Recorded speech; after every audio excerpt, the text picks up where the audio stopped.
Today on the Heinz Utica campus in the collision repair class, students were painting a 1993 Ford Mustang 5.0. Students were weathering the top of the car and buffing the fender. Paint preparations is a crucial step of refinishing the process of the vehicle. When the top color is an additional clear, the repair is almost finished and the car is almost ready to be delivered to the clinic. And the body paint is polished. Panels for painting before priming and sealing.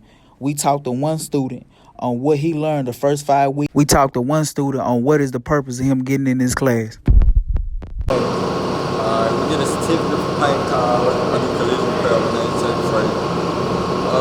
We get the certificate. We learn how to weld, read the body part, all type of industry for the car. Learn how to paint. Told us how will the weather affect the paint on the car. I would humidity like 95, 90. You gotta always keep it like in the 70 degree to 85 at the most. But with the paint car, even that Can be a very rewarding career for someone who likes hands-on training. Linares Main Reporter, WHUC, News 7.